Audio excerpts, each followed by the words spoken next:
Okay, so this is Premier Chess Adult Intermediate Fall 2020, Week 5. And we're going to discuss pawns. We're going to look at a couple of master games, analyze them, and discover how to use pawns in terms of strategy and positional play.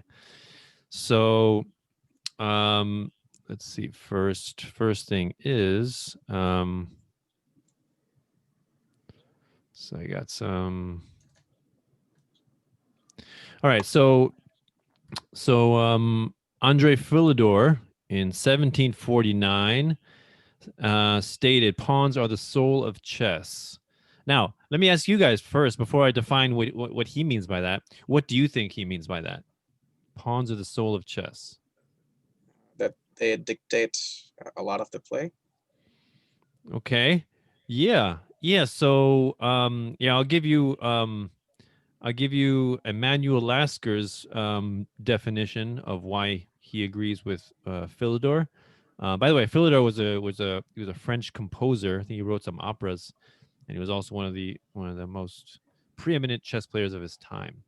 And the Philidor position was named after him. And the Philidor, I think it was an opening. Not really sure which is the Philidor opening, but who's that? Matt. How you doing, Matt? Welcome. All right, so yeah, we're talking about pawns. Pawns are the soul of chess. So this is what Emmanuel Lasker said, who's the second world champion. He was 27 years as world champion, longest world champion reign than any world champion to date. He was also a philosopher and mathematician. Wrote a few books. Um, so he said pawns being more stationary than pieces is an element of the structure. An element of the structure, the way the array of pawns is placed, determines the character of a position and hence also the plan appropriate to it. So, yeah, because pawns are not really that mobile and they're very, yeah, they're very stationary and, sometimes they're blocked. They get blocked very easily and sometimes it's difficult to unblock them. So, yeah, the way you move your pieces largely depends on how the pawns are placed, right? How they strategically form their pattern, right? So, it's very important to place your pawns in a way that benefits you and tends to hinder your opponent, right? So yeah, so a couple of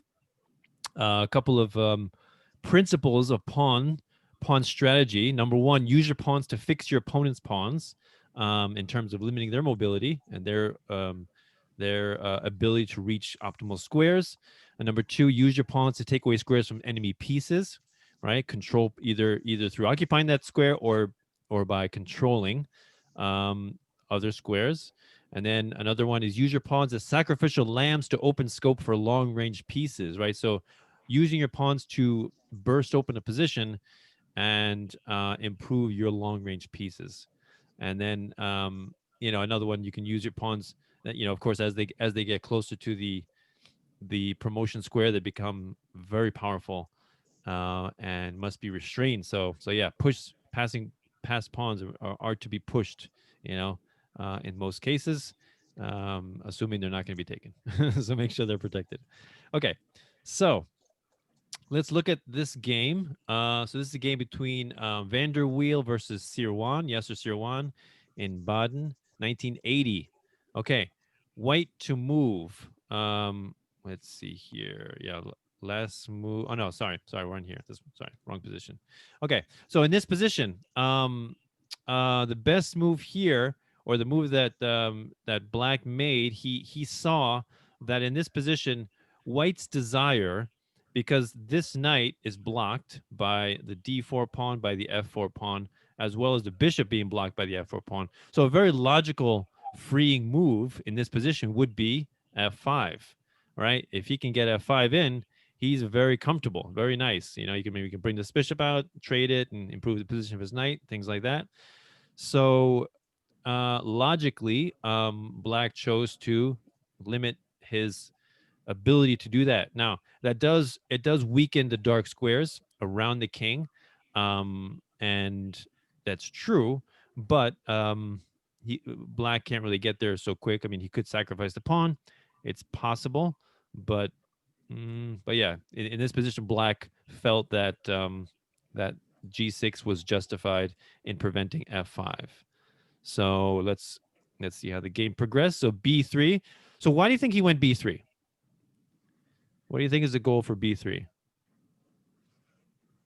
Take his advantage of bishop the weakened diagonal. So later when he pushes d5. Yeah, so yeah, probably bring his bishop to b2 and occupy the long diagonal and go c4 and then eventually d5. Yeah. So you want to, he's trying to create some openings and increase the scope of his pieces as well. So good. Knight a6. Why do you think he did knight a6? Kind of weird looking move, right? What do you think? Why knight a6?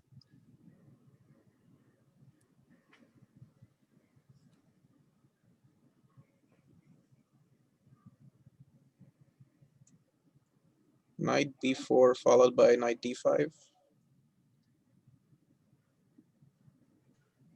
Yeah, so yeah, you can go knight b4. That's a good route also, or you can just go back to c7 and exert more control. Basically, he wants to prevent d5 is what he wants to do. He wants to increase his control over d5, right? So good. So knight a6, bishop b2, putting his bishop on the long diagonal. Bishop e7, right? Protecting the knight. That doesn't want to allow any tricks based on the fragility of the f6 knight, the fact that it's unprotected. So he protects the knight, right? c4, continue with his plan. Bring back knight c7, continue with his plan. Queen f3, okay. Maybe he wants to bring the rook over and try to oppose the queen. Okay, castles. Knight c1, maybe rerouting the knight, maybe to knight d3, knight e5. Okay, so now knight c to e8. Wow, that's a weird looking move. Why would he do that move? What do you think? Where is he going? I mean, he presumably maybe wants to move the bishop without weakening the f6 knight. There's also f5. He could go to d6 or g7 and then f5. Yeah, so maybe he wants to come here. This is a very nice square. He can also jump here. The knights control both squares very nicely. So both of these squares would come under black control very, very nicely. So yeah. So probably to jump to g7, right? So knight d3, okay. Maybe trying to come to e5 and knight g7, knight e5, queen c7, h3, okay. And now rook a to d8. So rook a to d8 is the author gives this as a dubious move. It's not a mistake because it's logical in the sense that you want to bring your rook to a half open file, but he sees a better move than rook a to d8. What do you think? What do you think would be a better move? Before you do that, why was h3 played? H3, let's see. Yes, exactly. Why was H3 played? I mean, he's not really threatening anything on H3, right? Maybe he wants to move his knight and push onto G4. Yeah, I assume that's probably his plan. Yeah. So what do you think? Instead of rook a to d8, what do you think? Better move for black.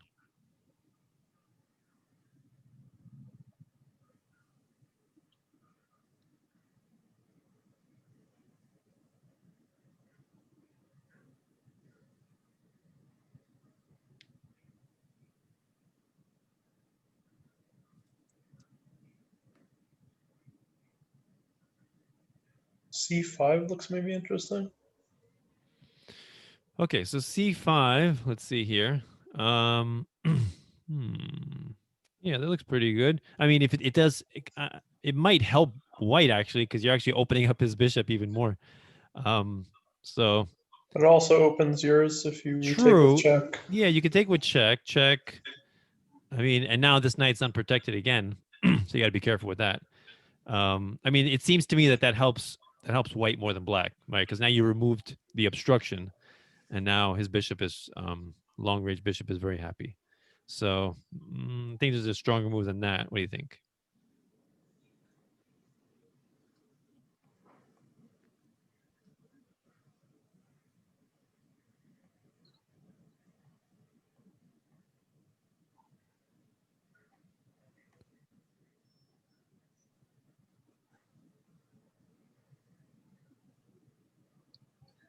Maybe knight d7 to try to exchange off or kick the knight on e5. Knight d7. Kind of passive. Yeah, I mean, not really threatening much. Additionally, even if the knight does get exchanged, I'm assuming having a pawn on e5 is also going to cramp black on the king side, right? Definitely. Yeah, that's definitely gonna be Like, a plus. The other knight could come to e4 and f6. Yeah, right. E4 or d6 even. So yeah. Stronger move than knight d7. What do you think? Any other ideas? What's wrong with h5? Yeah, so h5 was what the author really wanted to play. He says this move was kind of automatic, like robotic. Rook should go on half open files, which is not mistaken. It's not wrong, but it's understandable. But in this position, he says h5 was called for right now because now maybe with the threat of coming to h4, and now g4 is completely crippled.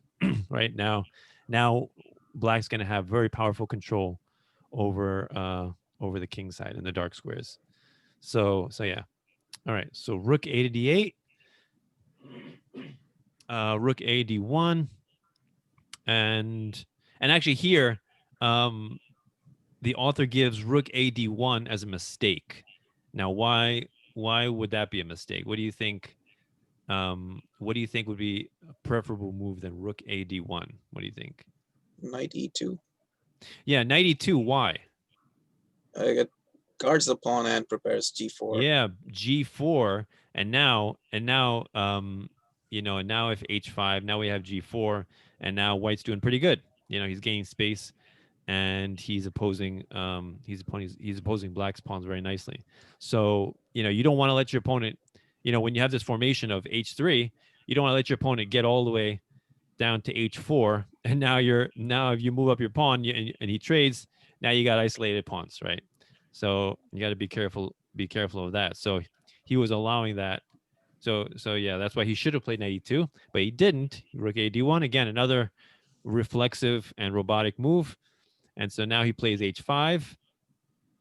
And now what if he plays h4? You think that would be a good move? To try to stop h5, h4? What do you think? Well, so the knight does have the option of going to e4 and g5. Kind of brings your knight to a nicer outpost, I guess. So yeah, I mean, I think that this would not be a good move. I mean, because here, black's knights are pretty nice here. So black can come here. If he takes, then he's got a nice outpost here, and then he can eventually kick away the e5 knight, right? So, and if he doesn't take, let's say he goes here, yeah, he could just capture, and then maybe somehow defend. Yeah, and the h pawns far. Yeah, and the h pawns the pawn's hanging too. Yeah, right. So yeah, so not really feasible to play h4. So here he plays knight e2, trying to get in g4, but it's too late. I think you have to be careful, by the way. I think if you take the h4 pawn too early, white might have a perpetual. Say again? I thought if you take the h4 pawn too early, white might have a perpetual back in that position. Let's go back to that one. Let's see. Wait. No, the other variation. This one. Yeah, so after queen was on e4. Yeah. Take, and now what? We can take like this. Maybe I'm wrong. Black's very comfortable here. Very nice position here. Actually, he could even, instead of taking the pawn, he could even do, maybe this might be better. I think I was worried about sacking the knight into g6. Oh, right. Yeah. and Yeah. then True. Good taking point. with check on e6 after it, and then and then I think you can perpetual the king in the corner on g6, h6, maybe. Yeah, so maybe maybe bishop takes it would be better than bishop takes, because not allow that. Yeah, I mean No, he could the take knight would be here, guarding it. check. Yeah, right? the knight will be. Oh, that's true. That's true. The knight would be guarding it. But But either what? way, you lose h5. Yeah, It's the king becomes very open. yeah, yeah. Actually, no, it's not even. Yeah, takes. Yeah, now it's black's move.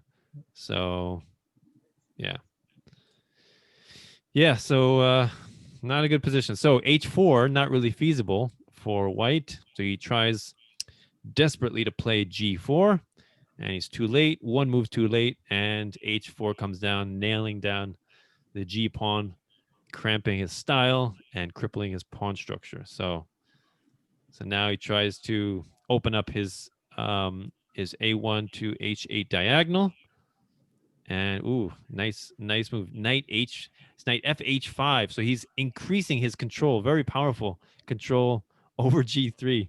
I love this. This is the knights exert a vice-like grip onto white's position. Queen c3, king h7, rook f3. White doesn't have a clear plan here. He doesn't have much that he can do. And black is just slowly improving his position. Knight f5 again.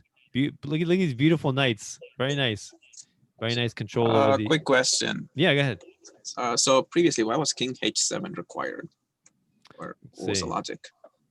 So after the queen c3 and king h7. Maybe he wanted to stop this check for some reason. I don't know. Okay. Maybe. I mean, it's not really threatening anything, I think. So. Yeah, I mean, even after the check, the king goes to h7 and the knight has to retreat. There's nothing. Anyway. So I don't know. Maybe you didn't even want to allow that. I think it's to protect against the tactics move if you play the d pawn, and then to prevent mate on h8. Right. That possible too. This is still mate though. Possible. I mean, you can also imagine trading rooks after the d pawn is exchanged. If you trade rooks on d8, and your f rook has to come over, then that knight sitting on h6 would be able to maybe fork on f7. Right. Maybe you come here, something like that. Yeah, true. So you just want to eliminate any kind of tricks based on knight h6, maybe. Okay. So yeah, rook f3, knight f5. So these are beautiful knights. This pawn is almost dead, almost hanging. And this square is completely clamped down. I love this beautiful knights here. Knight e3. He's like, I want to trade one of these knights. And now this allows the bishop to oppose the queen. Very nice. This pawn must not be allowed to be opened like that. Definitely not. So yeah, bishop f3. Knight comes back to g4. Now he keeps the bishop on the long diagonal, right? Keep the diagonal closed, definitely. And now knight e5. Now that is a mistake. Why is that a mistake? Knight e5. What do you see? What is wrong with knight e5? c5. No. I mean, you can't take anyway because the pin, rook's but hanging. yeah, not strong enough though.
Any ideas?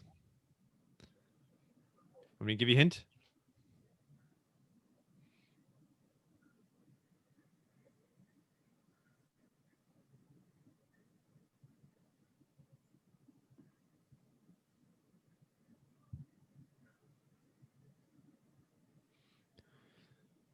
It's not like a big mistake, but it is a mistake. And even a little mistake between grandmasters, it can be a big mistake. Queen b6. Queen b6. Not strong enough. Knight No. takes f4. Yes, knight takes f4. So why does that work? Oh, it's a free. You can capture the knight when your knight gets captured. Yeah. So again, based on the idea that this rook is unprotected, bishop takes. Beautiful, right? Very nice win of a pawn there. So again, and the knight can't really do anything, because you got this knight, take the knight for free. So yeah, you're pretty much forced to take the knight. Take. Yeah. But let's see, bishop takes. Sir, why couldn't you take with rook? Say again? Why couldn't you have taken with rook instead of knight? Oh yeah, you can take with the rook. Yeah, actually, yeah, that's what he did. Sorry. Yeah. That's actually what he did. Yeah, take with the rook. Sorry. Yeah, rook takes f4, bishop takes. Good. Now he goes rook e5. Oh, sorry, rook e4. Bishop comes back, stays on the long diagonal. Rook f1, trying to activate his pieces. And now what do we do? What's a good move here?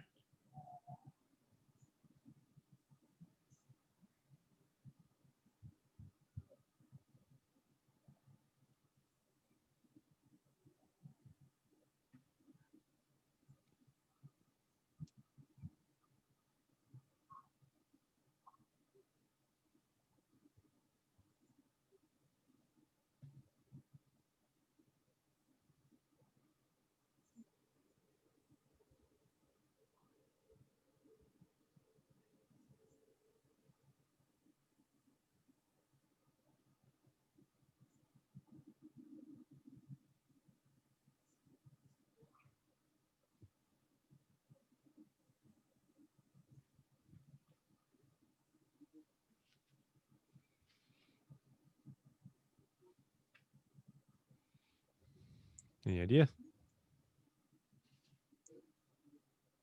Pawn to c5. Yeah, pawn to c5. Yeah, again, taking advantage of the pin. Very nice. Pawn c5, increased pressure on the pawn, and doesn't look good. Doesn't look good for white. He already lost one pawn. He's about to lose this one. So this is a beautiful position for black. I love the way black maneuvered around his knights here all around, and he was able to, with superior pawn play, clamp down on his opponent, prevent his opponent from making pawn breaks and pawn advances, and achieve wonderful outposts for his knights. Yeah, really beautiful way of illustrating that. So yeah, that's Van der Weel versus Sirwan. Any other questions you want me to go over with this game, or you want me to just go on to the next one?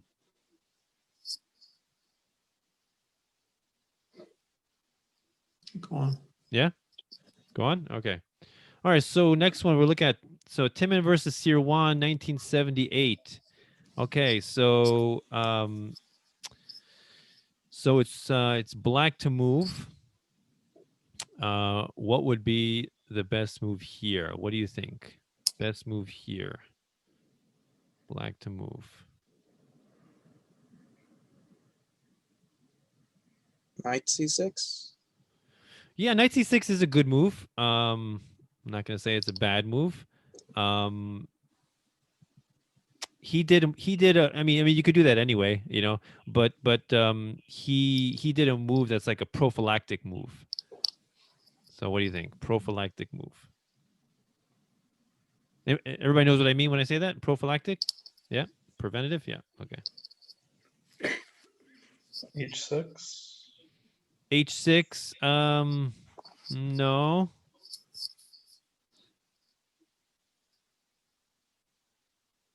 Yeah, what else is there to prevent besides bishop g5? That's a Right, it does prevent bishop g5. So the idea is that he wants to develop this bishop, right? so So knight f5. if he goes, yeah, so knight f5. So if he goes g6, then that's going to weaken his dark squares a lot. So maybe he wants to develop it this way. So he's got to get rid of the knight. Where is he going to put the knight? This is a nice juicy outpost. He doesn't want to be kicked away by g4, so he plays h5. All right, plays h5. Okay, so we got knight d3, knight f5, f4, queen b7, knight 1 f2. So this queen enjoys a very nice control of the diagonal. So white immediately seeks to neutralize the queen. Queen takes queen e4, trade queens, and now a5. Very nice move, a5. Also preventing any pawn breaks. He doesn't want to allow any pawn breaks on this side, right? So again, you can say prophylactic move as well on the queen side, right? g3, bishop e7, king f2. Now maybe rerouting the knight.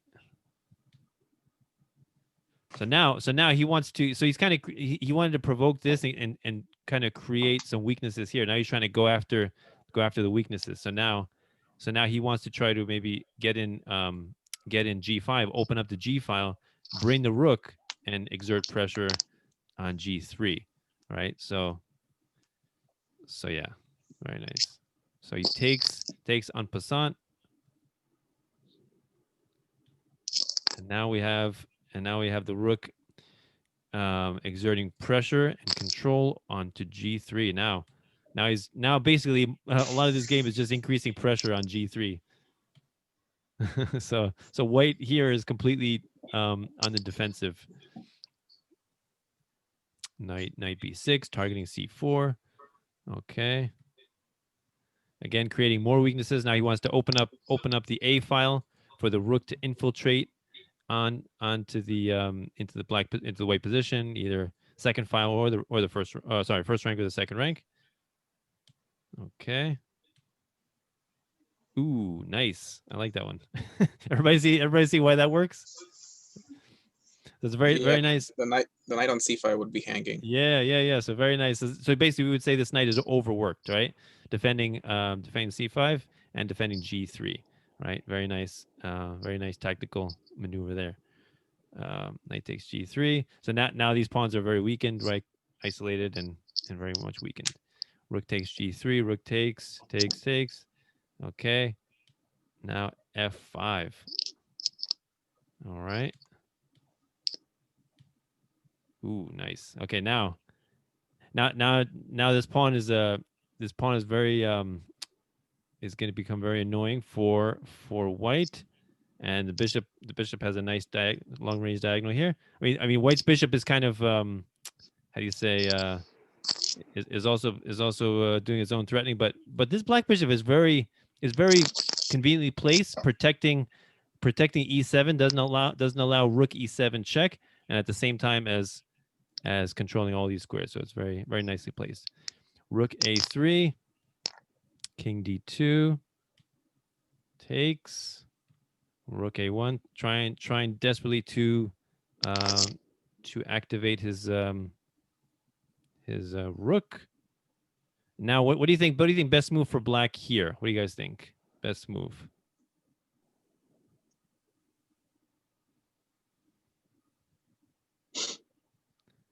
Nice little combination here.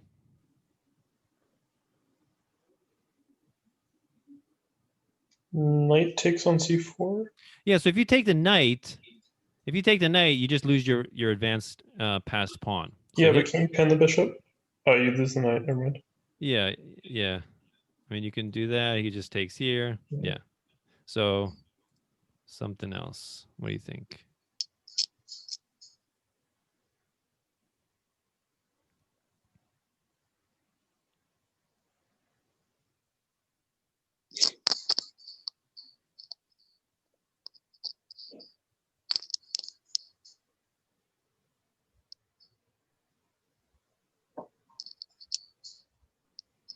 Bishop b4 also.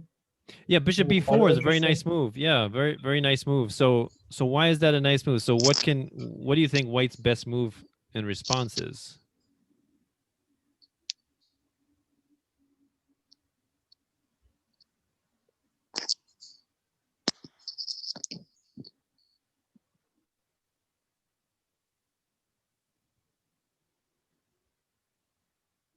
Rook a2. Rook a2? No, you just lose your bishop. Oh. Right. About rook a7 check. Yeah, so that's what he did in the game. Rook a7 check. That's I don't know if that's the best move, but that's what he did. But I mean everything else, you can't really protect the bishop. Why? Why does that not work?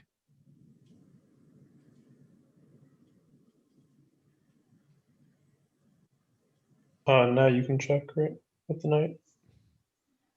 You could check, but you lose your Oh pawn. yeah, I'm Yeah. sorry. That's okay. So why does rook c1 not work?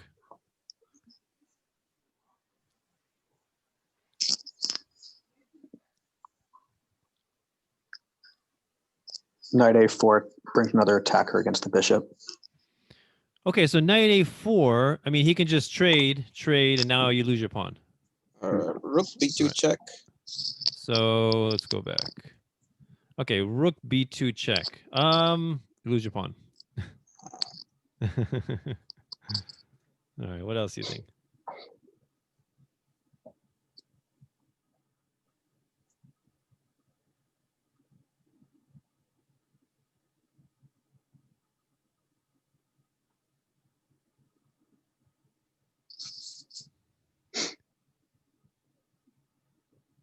It's a nice little tactic here.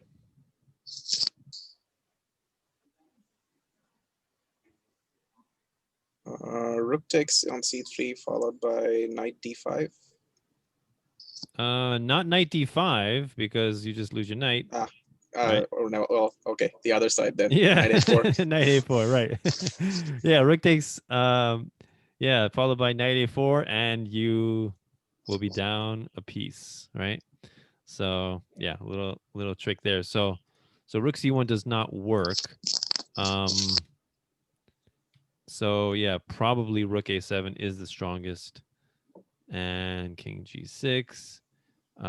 He goes knight e7 check.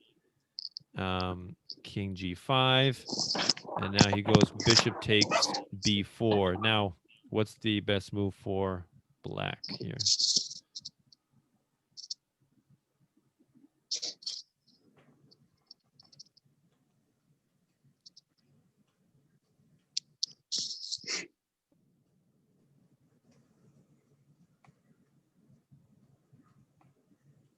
Now we can take the pawn, right? I know, right? You've been wanting to take that pawn. So yeah, if we take back the bishop, we're just gonna lose our pawn, right? So now we can do it. Anybody know there's a special name for this kind of move where it's our opponent expects us to do an obvious recapture, and we do another move in between the obvious recapture. Anybody know what that's called? Zwischenzug. Yeah, the fun word nobody knows how to say. Zwischenzug. So yeah, intermediate move or in between move. This is a perfect example that taking the bishop would be the obvious recapture. But if you just take the time to take the knight, take the pawn first, now the king is forced to go back. He goes to king e1, and now the pawn is safe. And now you can take the bishop freely, and your pawn is safe. So very nice little trick there. So yeah, rook d7, rook b1, a couple of ways to win this. So king f2, rook b2 check, king g1, d2, and yeah, and I think black resigns here. There's really nothing he can do here. Yeah. All right, but what do you guys think about that one? Any other questions for that one? When we go back over anything? Can you go back to when the white knight takes c5 many moves ago? C5. Let's see here. You mean C4? This one, or even before Maybe that? see. No, like a while back. Okay, all right. Let's go back. Let's see.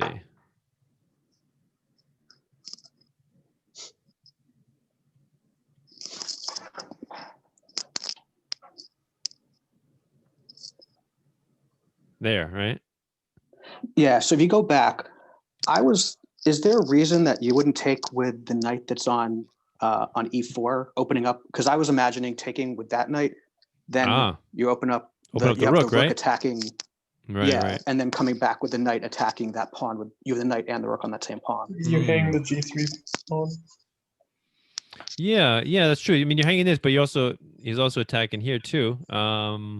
I mean, I guess he could take here, and let's see here. What can you do here? Let's see. I mean, he can deliver a check here. Doesn't really do much though, right?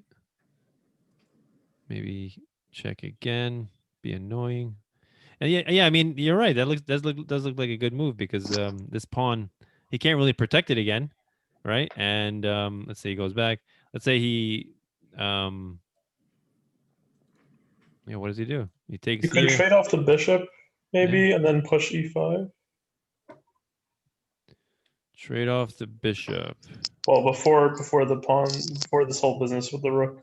Let's see. Oh, you trade off here? Yeah, and then maybe push E5. Yeah, now maybe you can just protect like that. Yeah, that's possible. And now, look, okay, now there's no way to protect the G3 pawn. Why not just G4? All right, G4. Okay. All right. Let's see here. Yeah, I guess he's forced.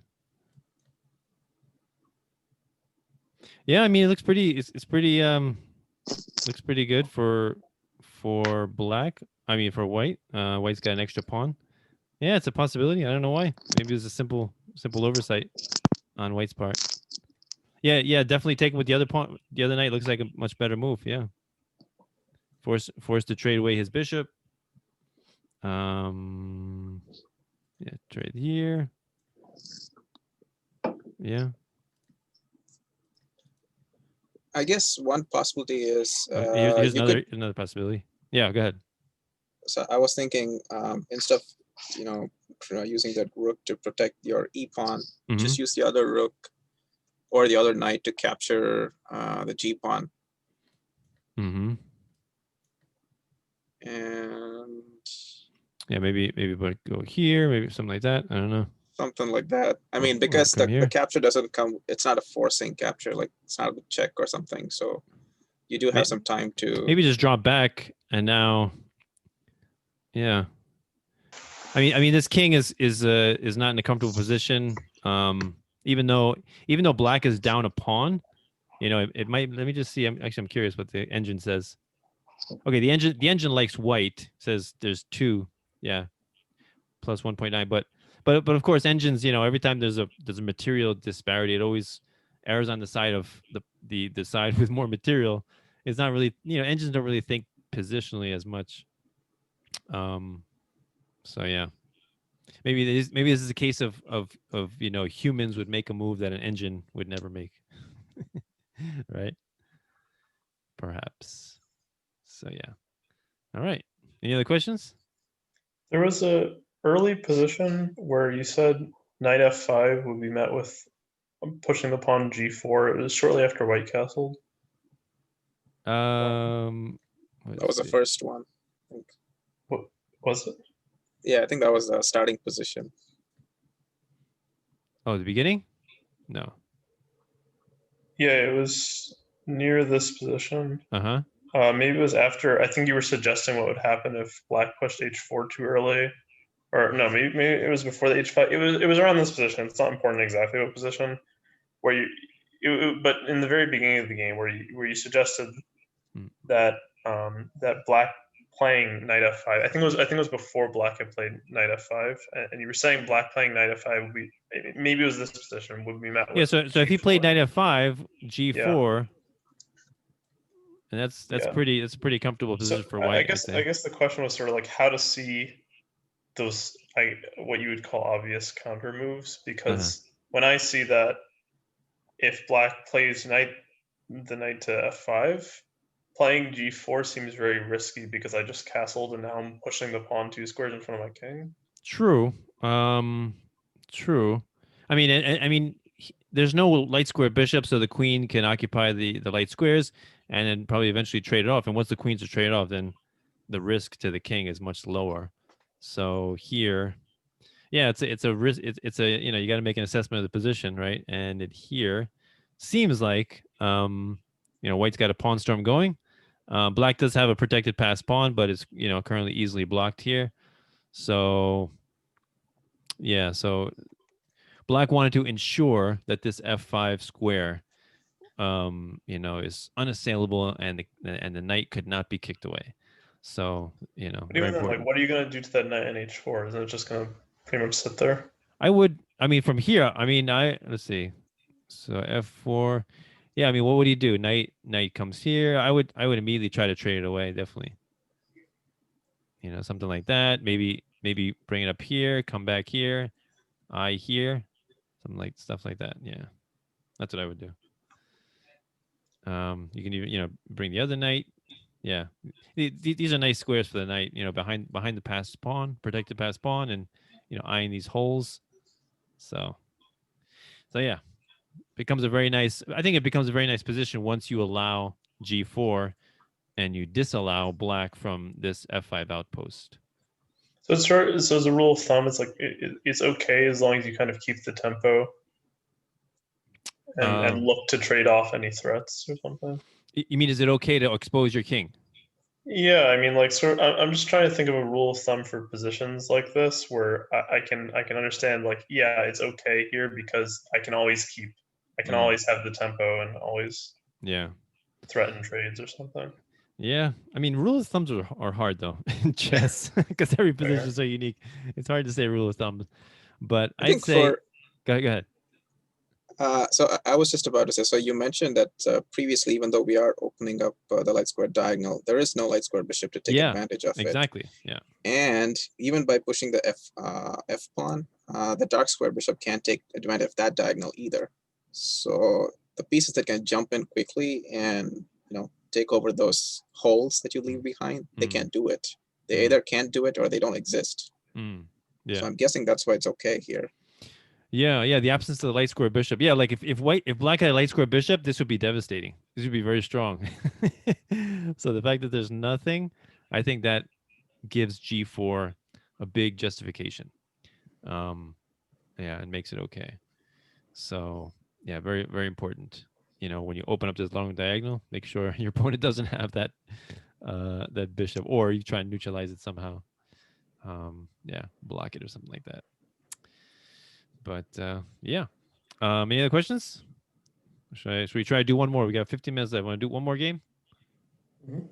Sure. All right, cool. Let's do one more. All right. So, what do you guys think here? Best move here for white.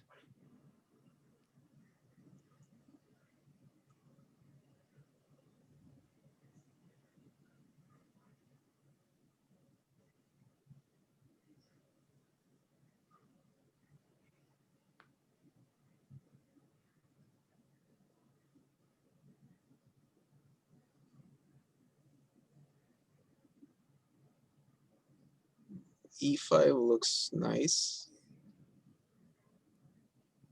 I mean, if we can play E5 and somehow bring a knight onto D6, that would be awesome.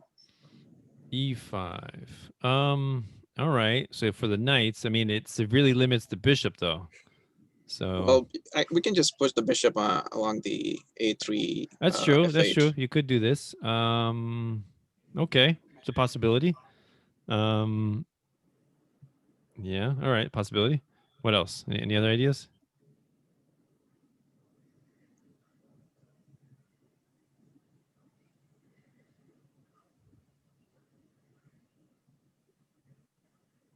Knight e5. Knight e5. So okay, attacking. So here, who's more cramped, black or white? Black. Black. Yeah, black is definitely more cramped. So the person who's more cramped would like to trade pieces, right? Trading pieces benefits usually the person who has less space, right? So if we initiate a bunch of trades, and and black does this, now it looks like black is doing nice, where does the knight go? I don't know, goes here or something, queen invades, so if we initiate trades, we open up the position, we're benefiting black, I think. So yeah, what else?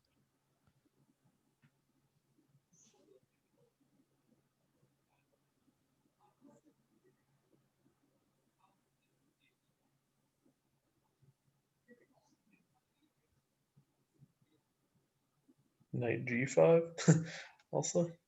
Knight g5 doesn't really threaten anything specific. True. But I feel like it limits potential moves, maybe. Maybe, I mean, black could just kick him away pretty quick. Retrace his Yeah, but steps. isn't that pawn now kind of awkward? Kind of hard in this position. It's kind of hard for black to attack it. Yeah. Maybe like queen c1, rook d3. I don't know. Right. I mean, it's true, you can, but it's kind of slow. What else? Anything else? What about just improving the knight on f1? So knight e3 and Knight maybe e3. c4. Knight e3, followed c4. by knight c4. Okay, that's possible too. Okay, so if I tell you the theme of this position, I think you'll immediately get it. The theme is using pawns as sacrificial lambs. That's the theme of this position. h5? Or a5? h5 or a5. Okay, I mean, doesn't really threaten much though. We're not ready for an attack on the h file.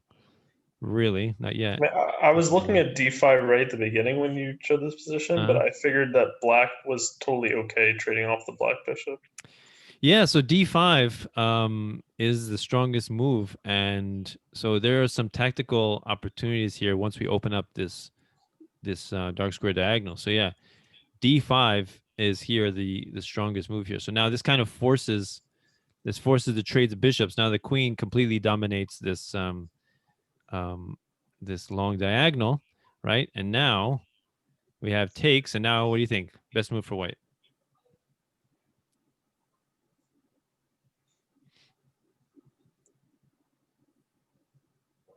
E5.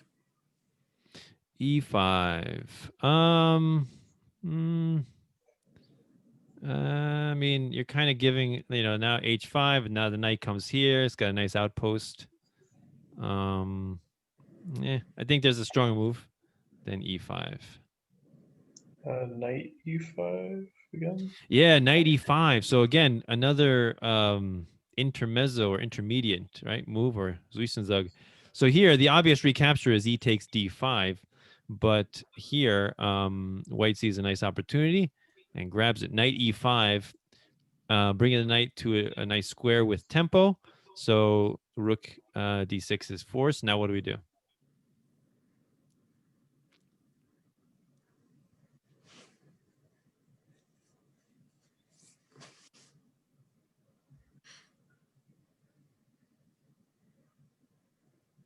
Queen A3. Queen A3. No, not strong enough. What else?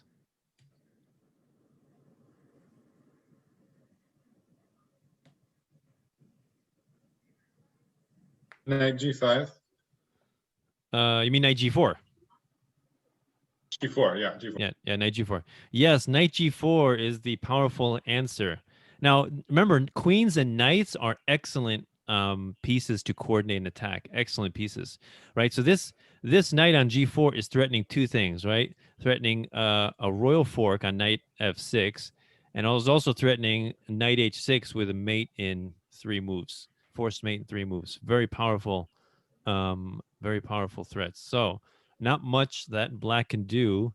He tries to delay by blocking, sacrificing his e-pawn. Queen takes, and yeah, not much you can do. How do you stop both threats? I mean, I guess he would be forced to lose the exchange here, but yeah, very powerful illustration of opening up the long diagonal and then coordinate with your knights to attack the holes, right? And especially in a fianchettoed position like this, yeah, the knight's very powerful, jumping in on f6 and h6. So what'll happen after knight c6? So you have knight h6 and king f8, queen h8, king e7, queen f6. Yeah, here he would successfully evade the mate, but he would just lose the exchange. That's probably might be the best thing. Yeah. Yeah. Yeah, because let's see. Yeah, there's no more mate here. Yeah, you create an escape square. I mean, you could, yeah. Probably the best thing would be to grab the exchange at that point. This wouldn't really be that good, I think. Yeah. Yeah. Any questions with this one? Anything? Any other questions at all? With anything? Anything else you want me to go over?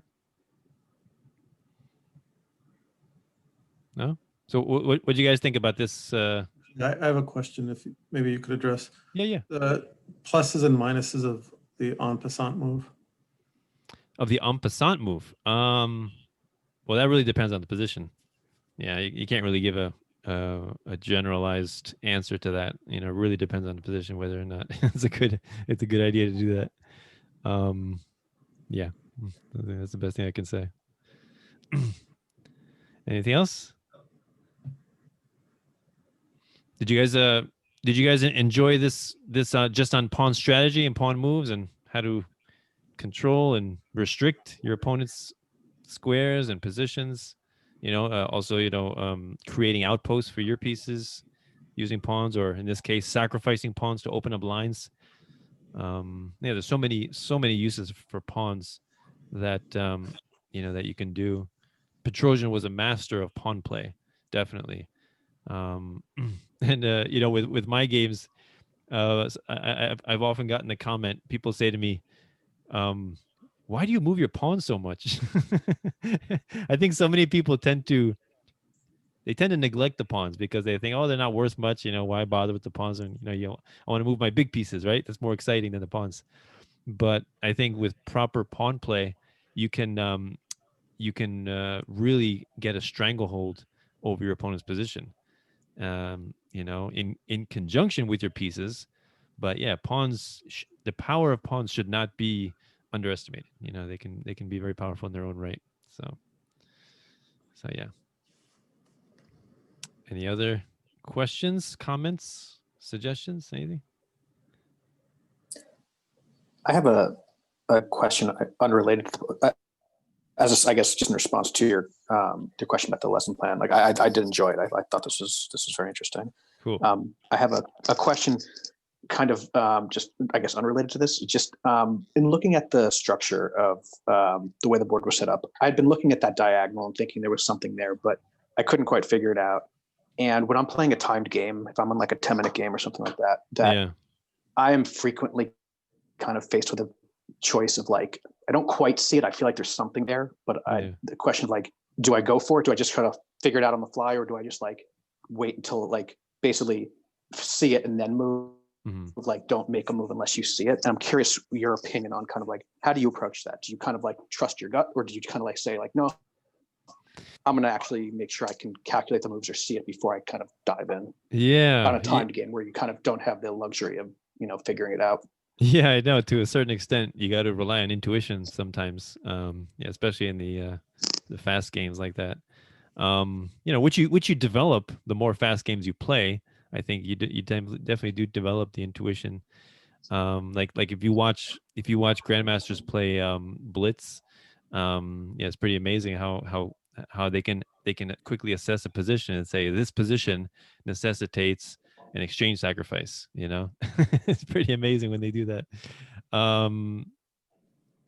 So yeah, I mean, it comes with practice and time. You know, you just you get a feeling of what each position requires, right? And you know, everybody wants a die-hard rule that applies to every position, but that's not the case with chess. You know, yeah. So yeah, sometimes you got to go with intuition. You like, you know, quickly look at this position, and you know, if you can imagine the knight coming to g4 and creating all these threats, and the absence of the bishops, you know, and you're like, it's worth opening up. So, you know, stuff like that, you go for it. Yeah, and I think this bishop is also pretty weak because the queen's not here to oppose the other queen, right? So if the queen was on f8, for example, after they trade bishops, then you can just kind of bring the queen here, and now the diagonal is covered, and both of these squares are covered, right? f6 and h6. So the fact that the queen is on e8, one square away from f8, I think that lends also justification for the sacrifice and opening up the dark square diagonal. Yeah. Anyone else? Go ahead. I think when I see this position, so like immediately I was like, oh, I should push d5 and attack that rook on h8, and then this black diagonal is very weak. The problem was I didn't see any immediate way of attacking it once my queen was sitting on b2 after the exchange. Yeah. And I guess maybe a line of reasoning that can sort of help with this is just imagining like what pieces do you have on the board that even could cause problems, right? Because you know, you can see, oh, I can plant my knight on g5 and threaten h7, but it's really the diagonal I want to get to, and for that the knight has to be sitting on basically h6. Yeah. And then I don't know, maybe you can just like think about the shortest, like just imagine that hypothetical. You can think about the shortest possible path and realize that the path already causes problems for black. Yeah. And that way it like doesn't. It's not so much calculating move by move as opposed to saying, how can I calculate this diagonal? Well, it takes 3 knight moves, and all 3 of those knight moves already cause problems. I mean, it's easy to say in hindsight, right? But and the fact that this knight move knight e5 comes with tempo, right? That's nice too. Exactly. And then g4 comes with the royal fork threat. D4. Yeah, g4 comes with tempo of these so threats. It's not sort of calculating all those moves in advance. It's just saying like, how could I get that knight to h6 and create that threat? Yeah. I mean, I think pawns are pretty cool. You know, you guys played Horde at all on Lichess? HORDE, Horde. It's a variant on Lichess where black has regular pieces and white has 36 pawns. I think it's wonderful because I think it teaches students how to master pawns and what are pawns' strengths and what are pawns' weaknesses. And obviously one weakness of pawns is that they can't go backwards, right? So and also the other thing with pawns is, you know, I often say that when you start an attack, you usually can't win with just one piece. You know, you need all of your army to help. You know, it's a group effort, right? Same thing, you know, it's even more true for pawns, right? You can't win with just one pawn advantage. You gotta. So in Horde, you quickly learn that you have to move your pawns as a group. They have to move together. They protect each other. Very powerful when they're together as a group. And so I really like Horde, and I think it teaches students how to master pawn play, how to use it to your advantage. You know, yeah. So I would definitely recommend that for you guys to check out. Horde variant on Lichess. Just a quick question. Yeah. So after white pushes d5, we exchange a bishop, queen comes on b2, and what if we play queen f8 here instead of just taking the pawn? Okay. So queen f8. Let's see. Maybe he can. Let's see. Do knight. Let's see if he still does that. If it goes to g4, we can play queen g7. Now we have a nice. Now you'll have knight f6 check after knight g4 with discovery after it that wins the queen. True, that's one possibility. Another possibility is taking here, which is pretty nice. This is pretty interesting. So you're discovering an attack, and you're Mm. also threatening check here. Right. That's kind of interesting. So yeah, you can still come back here, and Queen yeah, G7. you can go queen. Maybe pushing, maybe sacking the pawn on E5 saves. And now let's see what. Yeah. Now maybe you do this. You just and yeah. Now I guess you just win a pawn. Oh no, actually that wouldn't work. Sorry. No, queen takes. Let's see. Let's go back. Yeah, I really like this move. That's pretty interesting. So what does black play? What's the best move here? What do you think?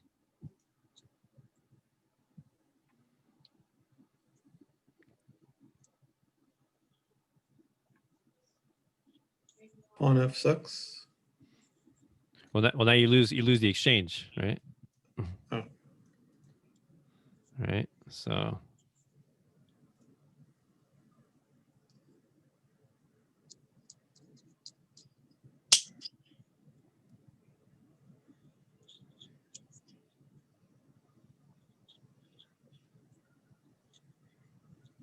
Yeah, if we don't want to lose the exchange, it looks like we're giving white an advanced pawn. Yeah, you're forced to take here, looks like. Then you take with check. And I mean, it's actually creates even more problems. With the queen. Yeah, that's really bad. Yeah. Anybody see real quick what's the best move here? Double checkmate G6. Nice. Yeah. Very nice, very nice. Yeah, that's cool. Yeah, maybe. I mean, I think he might be able to get away with this, right?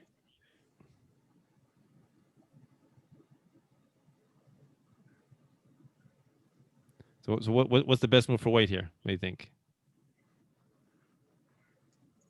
Rook takes D2. Yeah, rook takes D2.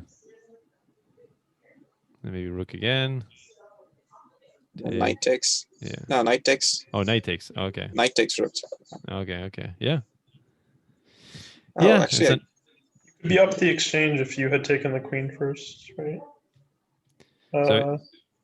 Queen takes. Take the queen with your knight. Take the queen. Take the queen. And now take it with the knight. Yeah, take it with the knight, right? No, it's equal. Well, actually, no, actually, it's rook D7. Yeah, rook D7. You're threatening. It's black's move though. So maybe, yeah, I don't know. Maybe just moving the king over, something like that. Yeah. So now. So what is it? Yeah. So now black. White's just up a pawn. Yeah. So yeah, maybe queen f8. Yeah, queen f8 maybe is the best instead of taking the pawn. Maybe queen f8. Yeah, best. I mean, but this was in like a large amount of hindsight, right? Right. Because, right. Yeah. So you can see how powerful these open diagonals can be.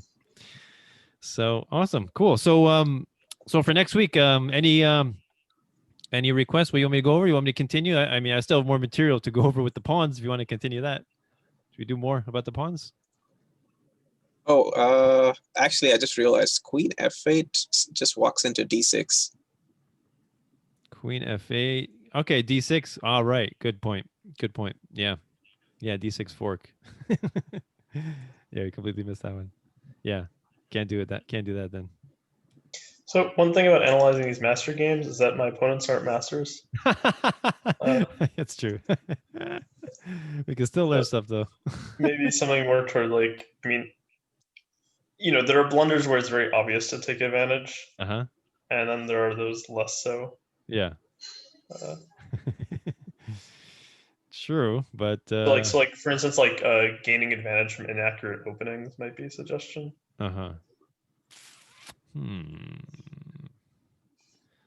Inaccurate openings. All right. Any other suggestions?